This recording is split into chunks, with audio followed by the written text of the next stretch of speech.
Jake with Bond Performance.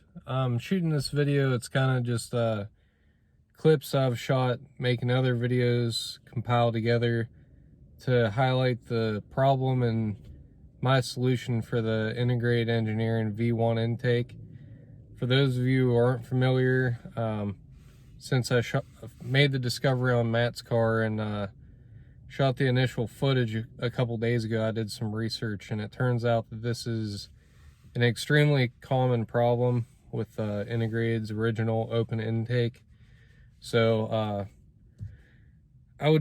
the main point of this video is for those of you that do have that intake to go out to your car and check. All right, so we're here in Marion, Virginia, just following up. I've held off on posting the BFI mount install video so we can get Matt's thoughts on them. Rick, the cameraman here. Here's the solution for that IE intake that was chafed through. You can see the damage on this stainless coolant line here. And after some looking around online, this is an extremely common problem for the V1 intakes. So if you have one from Integrated Engineering, make sure you take a look at yours. There was one post where somebody's coolant line had ruptured and sprayed coolant in the intake and all over the bay. So on a trip like today, we're probably gonna do 500 to 600 miles, and I'm 2 states from home, so I definitely wouldn't want to have problems like that. So I'm considering making this a production part and doing a group buy on those. So for all you V1 peasants who didn't spring for V2 when Integrated decided to fix it, I could have you covered there. We'll see. And there it is. So this is Integrated Engineering V1 intake. So part of their engineering plan is to not test things, apparently.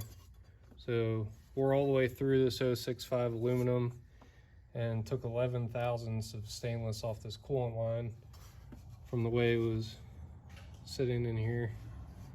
So actually, I guess it was this way. So we're gonna knock out the engine mount and then fabricate a new tube that fits properly. I guess we could probably play with this a little bit, but it doesn't change the fact that it has a hole in it.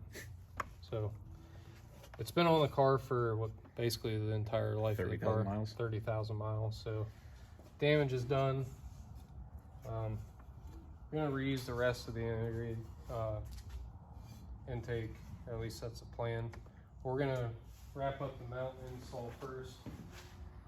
That'll probably be its own thing. So just word to the wise, if you've got Integrated Engineering intake on your car, one of the 9 V1 revisions or the V2, or if you got a V3 in the mail, I'm sure those will come out anytime now.